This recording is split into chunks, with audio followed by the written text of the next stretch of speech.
नमस्कार दोस्तों, आप सभी लोगों का अपने YouTube channel Balaji education centre पर स्वागत है।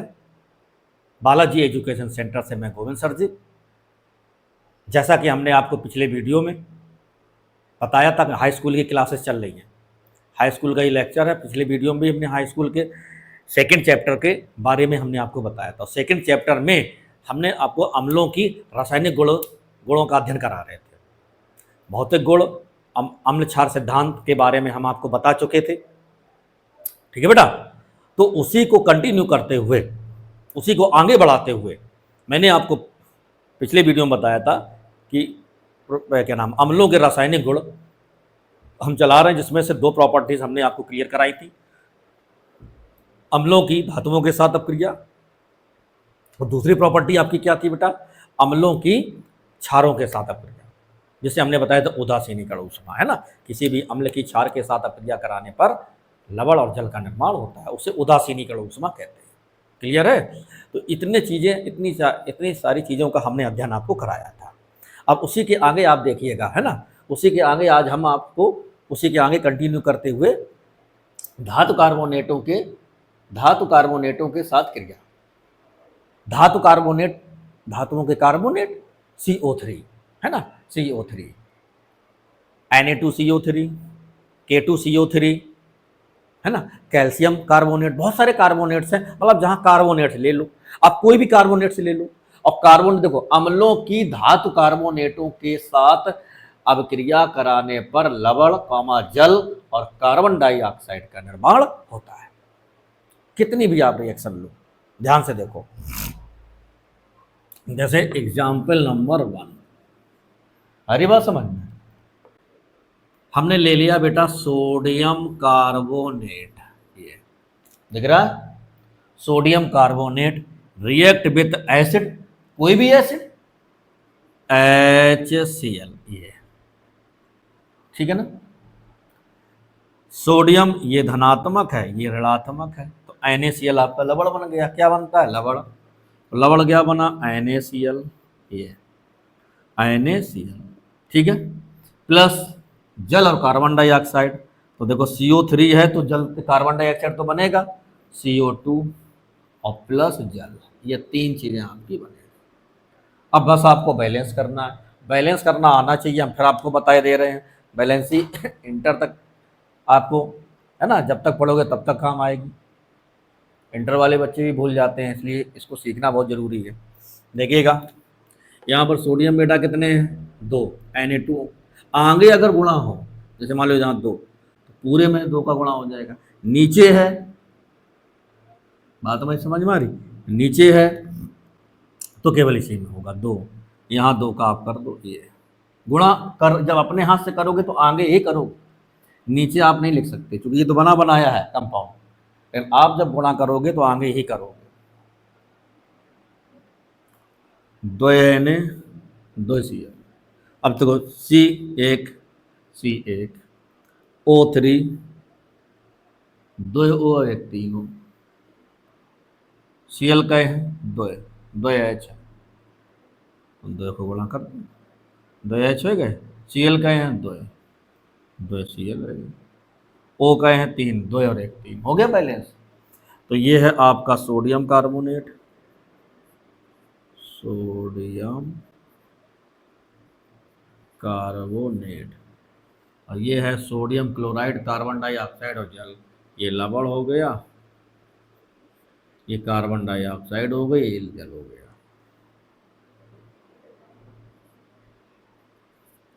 सोडियम कार्बोनेट, ठीक है, सोडियम कार्बोनेट। तो हमने बोला धातु कार्बोनेट। आप दूसरा ले लो, कैल्शियम कार्बोनेट।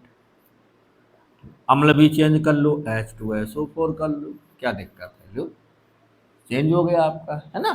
दूसरा ले लो भाई, कैल्शियम कार्बोनेट।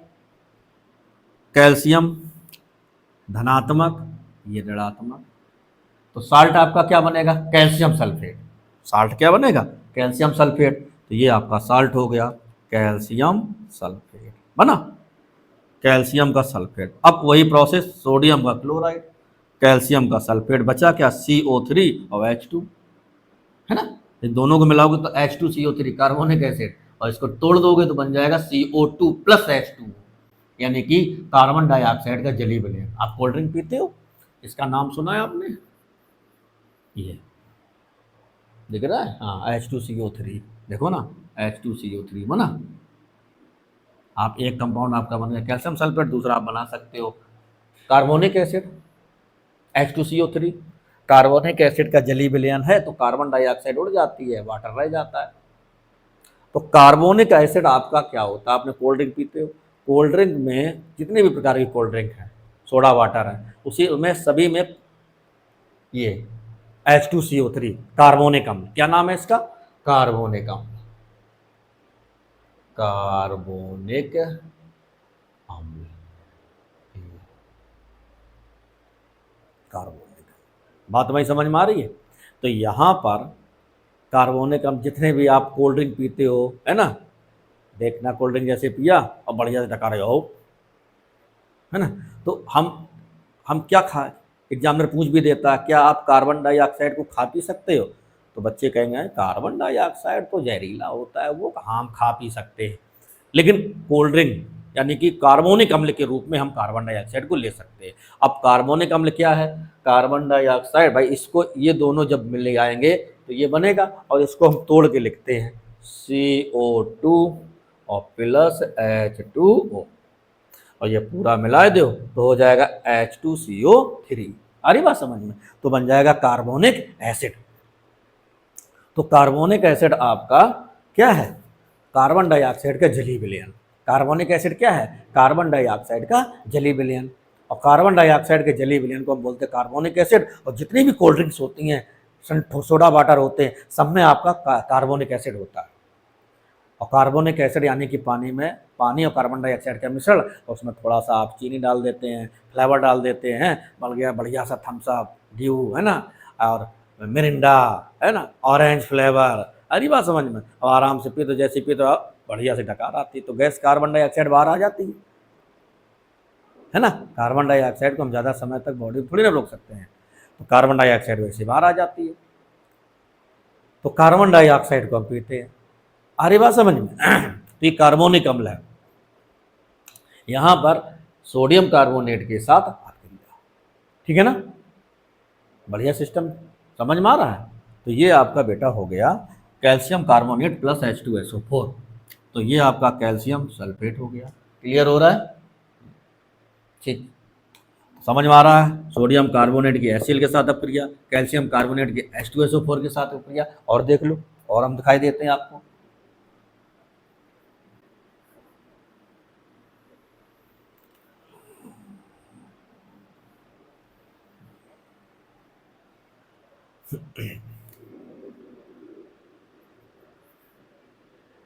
ये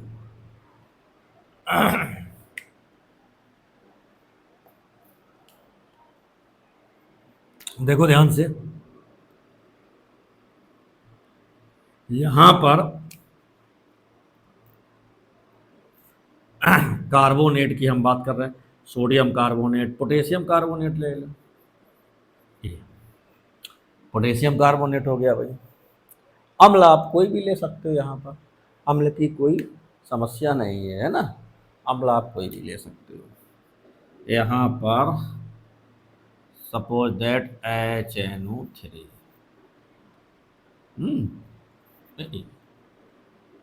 potassium carbonate, potassium carbonate, nitric अम्ल, क्या नाम है इसका भाई? नाइट्रिक अम्ल। ये हाइड्रोक्लोरिक अम्ल, हाइड्रोक्लोरिक अम्ल, इसका सल्फ्यूरिक अम्ल, सल्फ्यूरिक अम्ल। सारी बात समझ में दिख रहा है आपको सब? बताओ, बिल्कुल सेम रिएक्शन है, इसका धनात्मक, इसका ऋणात्मक, इसका धनात्मक, इसका आप पूरा तो बनेगा तो वैसी प्रोसेस बन जाएगी जैसी है। तो पोटेशियम पहले नाइट्रेट बनाओ, KNO3, ये बना KNO3, और क्या बनता है? वही भाषा चला, कार्बन डाइऑक्साइड हो जाए, CO2, CO2, ये CO2 एक वो बचेगा ये, और यहाँ पर H बचा, तो H के साथ मिलकर आपका बनेगा H2O। अब बैलेंस करोगे आप, क्या करोगे? अब बैलेंस करोगे। देख लो ध्यान से, के कितने हैं? दो, दो यहाँ दो का मल्टीप्लाई करो, दो है। सी कितना है? एक। सी कहाँ है? एक। एन कितना है? एक।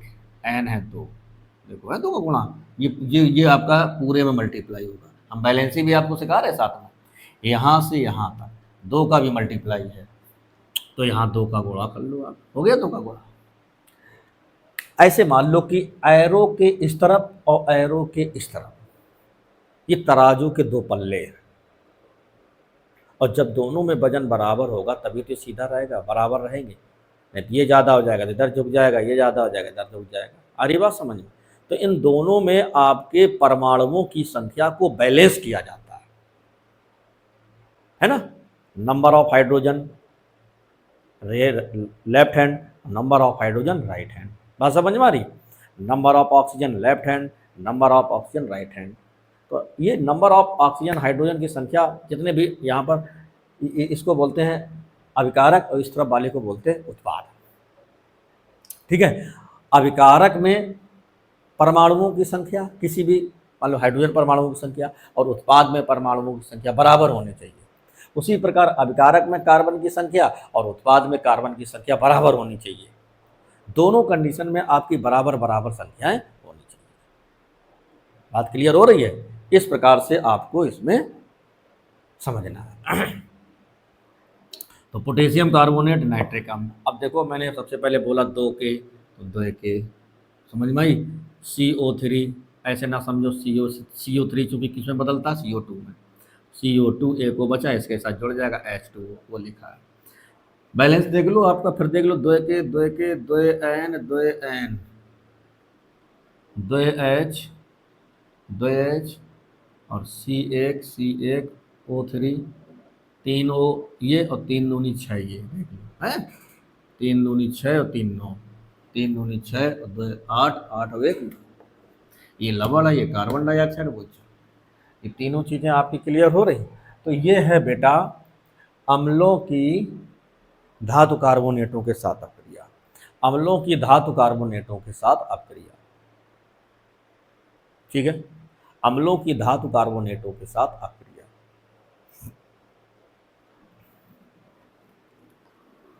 क्लियर, समझ में आया होगा आपको, है ना? जहाँ तक मैं समझ रहा हूँ, है ना, मैं पूरी कोशिश कर रहा हूँ आपको समझाने की। आपको नहीं समझ में आता है, वीडियो को रिवाइज करके दोबारा देख लीजिएगा। ठीक है, जब तक आपको क्लियर ना हो हमसे कमेंट करके पूछ लीजिएगा। तो यहाँ पर आपको ज़्यादा से ज़्यादा, देखो आप तो देख ही रहे हैं, ठीक है, इस वीडियो को ज़्यादा से ज़्यादा बेटा शेयर भी किया करो, जिससे और बच्चे भी देख सकें, है ना। आप अपने दोस्तों को ज़्यादा से ज़्यादा शेयर किया करो, ठीक है, आपको भी समझ में आएगा, उनसे भी थोड़ी हिंट मिलेगी। तो इस प्रकार से ज़्यादा आप शेयर करते रहो, ठीक है, समझ में आ रहा? तो यहाँ पर धातु कार्बोनेटों के साथ अपक्रिया, तो धातु कार्बोनेटों के साथ अपक्रिया होगी सोडियम कार्बोनेट 2HNO3। क्लियर है? तो इस प्रकार से हमने आपको बोला कि धातु कार्बोनेटों की अम्लों के साथ अपक्रिया कराने पर लवण, जल और कार्बन डाइऑक्साइड गैस का निर्माण होता है। क्लियर हुआ? इसी प्रकार से आगे चलते हैं हम, देखिएगा।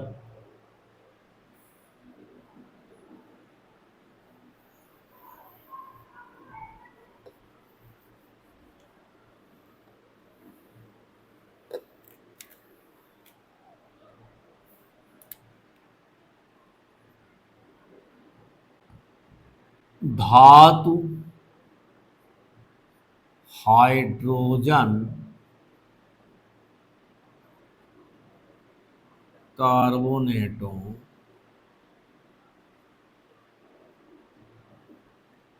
धातु हाइड्रोजन कार्बोनेटों के साथ क्रिया,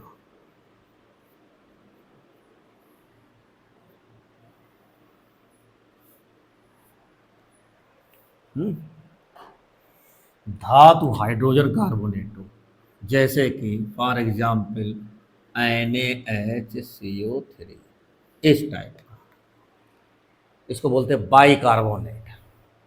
धातु हाइड्रोजन कार्बोनेट या metal by carbonate, sodium by carbonate, potassium by carbonate, barium by carbonate, potassium by carbonate, है ना, calcium by carbonate, by carbonate के साथ अपक्रिया। तो लमसम जो अभी मैंने आपको पढ़ाया था उसी प्रकार से ये भी रिएक्शन देता है। देखिएगा थोड़ा सा,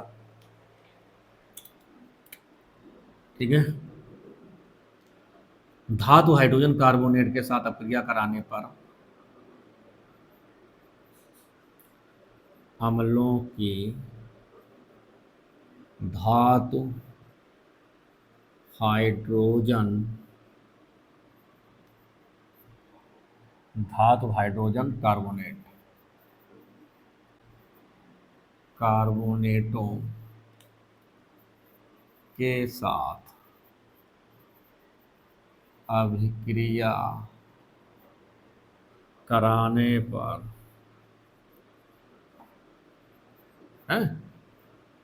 हाइड्रोकार्बन के साथ अभिक्रिया कराने पर लवण, कार्बन डाइऑक्साइड और जल का निर्माण होता है। चीजें उतनी बनती हैं जितनी अभी बन रही थी, निर्माण होता है, ठीक है। उतनी सारी चीजें बन रही हैं, क्लियर है। वही प्रोसेस है, वही चीज है, थोड़ा सा माइंड को मेकअप करना है और थोड़ा सा आपको याद रखना है कि हमने किसके साथ रिएक्शन करवाई। देखो भाई बच्चा, पार्टी, है ना। अब हम करवा रहे मान ली sodium bicarbonate react with HCl, ये हो गया बाई कार्बोनेट, धातु बाई कार्बोनेट या सोडियम सोडियम हाइड्रोजन कार्बोनेट या सोडियम बाई कार्बोनेट, नाम लिख सकते हो आप, सोडियम बाई कार्बोनेट, ये हाइड्रोक्लोरिक अम्ल, ये अम्ल है। आ रही बात समझ में, ये अम्ल है आपका। देखो क्या क्या बनता है, लवण, कार्बन डाइऑक्साइड और जल। NaCl बनेगा, समझ में आ रही है, क्या बनेगा, NaCl बनेगा। और क्या बनेगा, CO2 बनेगा, एक O बचा, एक O और HO यानी H2O, पूरा क्लियर हुआ। NaCl बना, NaCl H2 H2O, पहले CO2 लिख दो, CO2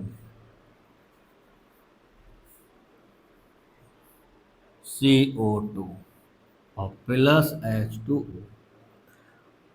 तो यहाँ पर आपको याद रखना है कि फलाने के साथ अपक्रिया कराने पर ये बनते हैं, बस इतना याद रखना। आपको रिएक्शन रट्टा फाइट नहीं की जाती है, एक बात याद रखना, कभी भी रासायनिक अपक्रिया को आप रट्टा फाइट मत करना, ऐसे करके मत याद करना कि NaHCO3 प्लस HCl, है ना, और फिर बना NaCl, ऐसे भूल जाओगे, रट ही नहीं पाओगे। केवल याद किया जाता, बेसिक याद किया जाता है कि सोडियम बाई, अच्छा सर जी ने बताया था, सोडियम बाई कार्बोनेट की अम्लों के साथ अपक्रिया कराने पर लवण, जल, कार्बन डाइऑक्साइड गैस का निर्माण हुआ था। किसी भी कार्बोनेट ले लो, है ना, बेसिक याद किया जाता है। हम कोई दूसरा ले लें, ये आपका लवण बन गया, ये कार्बन डाइऑक्साइड वो जल। हम दूसरा एग्जाम्पल ले लें, हम कहते हैं कैल्शियम बाई कार्बोनेट, ये देख लो इसको ध्यान से लिखा कैसे जाता है, क्योंकि बाई कार्बोनेट की वैलेंसी एक होती है, कैल्शियम की दो होती है, यहाँ दोनों की एक एक होती है, और इसकी हमने अपक्रिया करा दी H2SO4 के साथ, ये calcium by carbonate, calcium by carbonate, calcium by carbonate, देख लो ध्यान से। तो क्या बना? कैल्शियम सल्फेट, वही प्रोसेस है ना? कैल्शियम सल्फेट, ये कैल्शियम सल्फेट। अब देखो ध्यान से, HCO3 का होल ट्वाइस है बेटा, इसको देखना ध्यान से। HCO3 का होल ट्वाइस है,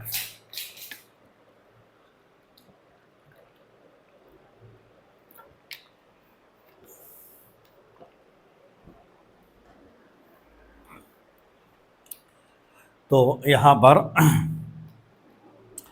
2H, ये दो का मल्टीप्लाई दिख रहा है आपको? 2H ये, 2H ये, 4H हो गए, H2H2 बनेगा। और CO3 का होल ट्वाइस यानी कि CO2 भी 2 बनेगा। भाई इसमें से आपको निकालना क्या होता है? CO2 निकालना होता है, CO2 निकालो, CO2 और प्लस क्या बनेगा? H2O। इतनी चीजें तो बनानी है आपको, इतनी चीजें हमने आपको बना दी, समझ में आ रही? हमें इतनी चीजें बनानी, इतनी हमने बना दी। अब इसको बैलेंस कर लो आप, देखो कैल्शियम एक, कैल्शियम एक, H2 ये और 2 ये, कितने H हो गए बेटा? 4 हो गए। 2H ये, 2H, 4 कर दो H, 4 हो गए, 2 दूनी 4। पूरा सल्फेट, ये पूरा सल्फेट देख लो, SO4, SO4, समझ में आ रही है? और ओ देखो, 3 दूनी 6 है, 3 दूनी 6, और इनसे कोई मतलब नहीं, सल्फेट सल्फेट है। इधर आ जाओ, अब यहाँ देखो सी भी तो 2 है, सी का भी 2 का मल्टीप्लाइड करो, ये सी आपका मल्टीप्लाइड हो गया,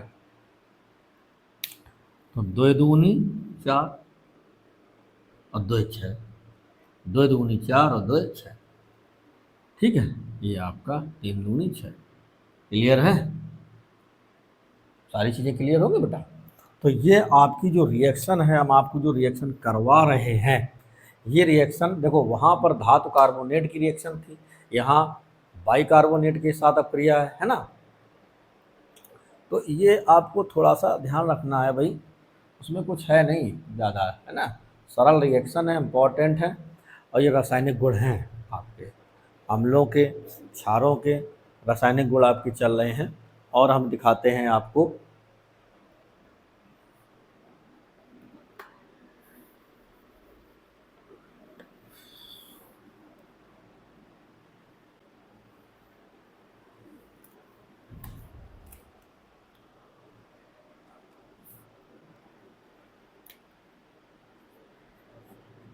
ये बाइकार्बोनेट कोई भी ले सकते हैं आप, सोडियम बाइकार्बोनेट, पोटेशियम बाइकार्बोनेट ले लो, ये पोटेशियम बाइकार्बोनेट हो गया। पोटेशियम बाई कह दो या हाइड्रोजन कह दो, बोथ आर सेम, है ना? कह सकते हो आप potassium hydrogen carbonate, potassium bicarbonate, ये अम्ल अपनी मर्जी का ले लो, कोई भी आप ले सकते हो। हम यहाँ ऑर्गेनिक अम्ल ले ले रहे हैं अब की बार, CH3COOH, एस्टिक अम्ल, एस्टिक अम्ल, समझ में आ रही है? हाँ, अब बताओ आप, बिल्कुल सेम प्रोसेस है, कोई ज़्यादा कठिन नहीं है। क्या बनेगा? पोटेशियम, पोटेशियम, और ये पूरा एसीटेट, ये लवण बनेगा। जैसे यहाँ पर सोडियम क्लोराइड, इसका धनात्मक, इसका ऋणात्मक, ये पूरा लवण बनेगा पोटेशियम एसीटेट, पोटेशियम एसीटेट। तो यहाँ यहाँ आता है पोटेशियम, यहाँ पीछे लिखा जाता है, लिखने को आप आगे कहाँ लिखोगे? तो यहाँ पे लिखा जाता है CH3COO और K, पोटेशियम एसीटेट लवण है, पोटेशियम एसीटेट, ये लवण है, ठीक है? पोटेशियम एसीटेट हो गया, एक H ये और एक H ये, 2 H, और इसमें से एक O निकाल लो, तो H2O बन गया, और यहाँ क्या बचा, CO2, क्या बचा भाई, CO2, तो प्लस CO2 और प्लस H2O, ये आपका हो गया क्लियर, है ना। पोटेशियम एसीटेट CH3CO, ओके, ठीक है। अब यहीं पे जैसे मान लो अगर हम दूसरा ले लेते तो कैल्शियम, तो कैल्शियम एसीटेट बन जाता, बैलेंस ही आपकी कम ज़्यादा हो जाता।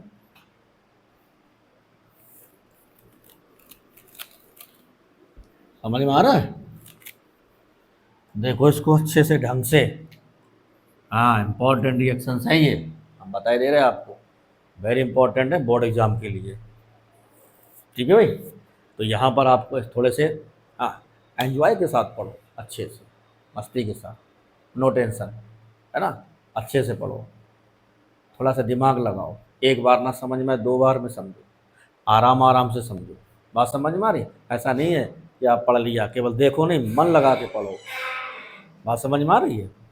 तो ये समझना है आपको। देखो अब यहाँ पर हम ले देते हैं जैसे कैल्शियम बाई कार्बोनेट, ये मैंने ले लिया इसकी जगह, इसकी जगह यही रहा एस्टिक एसिड CH3COOH, ठीक है।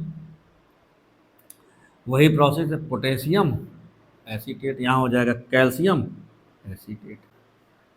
अब कैल्शियम की बैलेंसी 2 होती है, देखो है, दिख भी रही है, तो यहाँ पर यहाँ एक होती है, दोनों से मिला के लिख देते, इसको कैसे लिखेंगे, CH3COO, है ना, ये सिंगल ये हो गया, और कैल्शियम इसकी बैलेंसी 1 और कैल्शियम की, तो इसको होल ट्वाइस करके लिखते हैं, ये ऐसे करके, ये कैसे ये बना, हमने आपको अभी बताया था, कैल्शियम प्लस प्लस और CH3COO माइनस, इसके ऊपर डबल चार्ज, इसके ऊपर सिंगल चार्ज, मैंने बोला था इसके ऊपर जो आवेश होता है वो इसके नीचे लिखा जाता है, और ये 9th में सिखाया जाता है CA, और इसके नीचे तो अब दो, तो ऐसे करके दो थोड़ी ना लिखा जाता है, CH3COO2 ऐसे करके लिख दूँ तो गलत हो जाएगा, पूरे का दो, पूरे का होल, ये ऐसे करके, ये तो ऐसे लिख दो या ऐसे लिख दो, बात एक ही है, समझ में आ रही है। तो ये चीज़ है आपकी, इसका नाम क्या है भैया, कैल्शियम एसीटेट, कैल्शियम एसीटेट, ये आपका बन गया लवण, क्या बन गया भाई, लवण, कैल्शियम एसीटेट। अब आपको क्या करना, वही CO2, है ना, CO2, CO2 प्लस H2O, दिख रहा है, ठीक है। अब CO2 होल मतलब 2 है कार्बन डाइऑक्साइड, तो 2 का गुणा करें, ठीक है, 2CO2, H कितने हैं, 2H ये और 2H यहाँ से, देखो ये एसीटेट डबल है तो यहाँ भी 2 का गुणा करना पड़ेगा, है पूरा एसीटेट 2 बार यहाँ पे, और 2H यहाँ से फ्री हुए हैं, 2H ये और 2H ये, तो ये हो गए आपके 4H ये, calcium acetate carbon dioxide, okay. ये सब गैस है, गैस में लगाना तो लगा देना ये, तो ये आपका ये हो गया by carbonate, calcium by carbonate, calcium by carbonate, ठीक है, और ये एस्टेक अम्ल, एस्टेक अम्ल, क्लियर हो रहा है आपको, है ना, ये एस्टेक अम्ल है। तो इतनी चीज़ आपको समझ में आई होगी, आ रही बात समझ में। तो ये आपके केमिकल प्रॉपर्टीज हैं अम्लों के, अम्लों के केमिकल प्रॉपर्टीज, ठीक है ना, अम्लों के रासायनिक गुण। हमने अम्लों के रासायनिक गुण में आपके किन किन चीज़ों के बारे में बताया, अम्लों की धातुओं के साथ अब क्रिया करवाओ, हाइड्रोजन गैस निकलती है, लेकिन सभी धातुएं अम्लों के साथ क्रिया करके हाइड्रोजन गैस नहीं निकालते हैं, ठीक है, कुछ धातुएं निकालते हैं, कुछ धातुएं अलग प्रकार से रिएक्शन होती है, आप बड़ी क्लास में पढ़ोगे, ठीक है। अम्लों की धातुओं के साथ अपक्रिया, अम्लों की क्षारों के साथ अपक्रिया, क्षार वाली रिएक्शन क्या होती है कि अम्लों की क्षारों के साथ अपक्रिया करवाओ तो उदासीनीकरण, अम्ल लवण और जल का निर्माण होता है, उदासीनीकरण अपक्रिया प्राप्त होती है ना, ये चीज़ है। तो अम्लों की यहाँ पर अम्लों की क्षारों के साथ हो गई, और तीसरी रिएक्शन हमने आपको कौन सी करवाई, धातु कार्बोनेटों के साथ अपक्रिया, तो वहाँ पर भी आपका लवण बनता है, कार्बन डाइऑक्साइड, चूँकि कार्बोनेट है तो कार्बन डाइऑक्साइड, जाहिर सी बात है कार्बन डाइऑक्साइड बनेगा, तो लवण बनता है, कार्बन डाइऑक्साइड बनता है और आपका जल बनता है। उसी प्रकार से हमने आपको रिएक्शन ये पढ़ाई धातु बाइकार्बोनेटों के साथ अपक्रिया। तो इस प्रकार के रिएक्शन हमने आपको पढ़ाए, ठीक है। इसके अतिरिक्त आपकी अम्लों की जो रिएक्शंस हैं, अब जैसे अम्लों कुछ एक्टिविटीज़ हैं वो भी हम आपको बताएंगे, इम्पॉर्टेंट एक्टिविटीज़ हैं वो भी हम आपको बताएंगे। तो अम्लों की यहाँ पर कार्बन क्या नाम रासायनिक गुणों के बारे में हमने बताया। तो लमसम अम्लों के रासायनिक गुण आपके यहाँ पर समाप्त होते हैं और इसके बाद अम्लों का जैसे उपयोग है, फिर हम क्षार के रासायनिक गुण आपको पढ़ाएंगे, क्षार का उपयोग बताएंगे, लवण, लवण तो साथ में बने ही रहे हैं तो लवण के भी हो जाते हैं गुण। तो यहाँ पर जो लवण हैं, अम्ल हैं, क्षार हैं, जिसमें से अम्ल के हमने रासायनिक गुण आपको पढ़ाए हैं। अब अम्ल के रासायनिक गुण आपके ये 3-4 इसी कैटेगरी में आते हैं और इसी में से आपका एक आध 2-3 एग्जाम्पल इसमें से पूछे भी जाते हैं। और तत्पश्चात इसके बाद हम आपको, जैसे मान लीजिए हमने अम्लों के उपयोग, तो अम्ल के उपयोग अलग अलग प्रकार से हम यूज करते हैं। बात हमें समझ में आ रही है। अब जैसे अभी हम डिटेल से बताएंगे, थोड़ा सा हिंट दे दिए रहे, जैसे अम्लों के उपयोग, अम्लों के उपयोग, ये बात समझ में आ रही है। अम्ल के उपयोग में, अम्ल के उपयोग में जैसे HCl है, ये HCl का उपयोग कहाँ किया जाता है, इसे हम नमक का अम्ल भी बोलते हैं। क्या बोलते हैं? नमक का अम्ल। मिनरल एसिड है ये आपके, HCl, H2SO4 और HNO3, इनके उपयोग बेटा ज़्यादा पूछे जाते हैं, है ना, अम्लों के उपयोग में। अब जैसे HCl का उपयोग, तो HCl का उपयोग हम क्या करते हैं, कारपेंटर में हम यूज करते हैं, लकड़ी की पुताई में, और वहाँ पर क्या सफाई करने में, फर्श की सफाई करने में। बात समझ में आ रही है। वहाँ पर हम HCl का यूज कर सकते हैं, थोड़ा सा है। ये आपका तनु HCl, और अधिकतर हम तनु HCl है, चूँकि सांद्र का मतलब होता है गाढ़ा, तो यहाँ पर HCl का जो उपयोग है, हम फर्शों को साफ करने में, लकड़ी के साफ करने में, है ना, चमड़े को साफ करने में हम इसका उपयोग करते हैं। दूसरा है आपका, अभी हम इसको लिखवा देंगे आपको, H2SO4 के उपयोग। तो H2SO4 का उपयोग आप जानते हो, लेड स्टोरेज बैटरी में किया जाता है ना, जो घरों में बैटरी होते, बैटरा इन्वर्टर वाला, तो वहाँ पर हम H2SO4 का तनु विलयन यूज करते हैं, है ना। H2SO4 का तनु विलयन हम कहाँ यूज करते हैं, बैटरा में यूज करते हैं। और इसका भी हम उपयोग कर सकते हैं फर्शों को साफ करने में, है ना। मेन हम आपको अभी बताए दे रहे हैं। तो ये आपके कुछ H2SO4 के उपयोग हैं, है ना।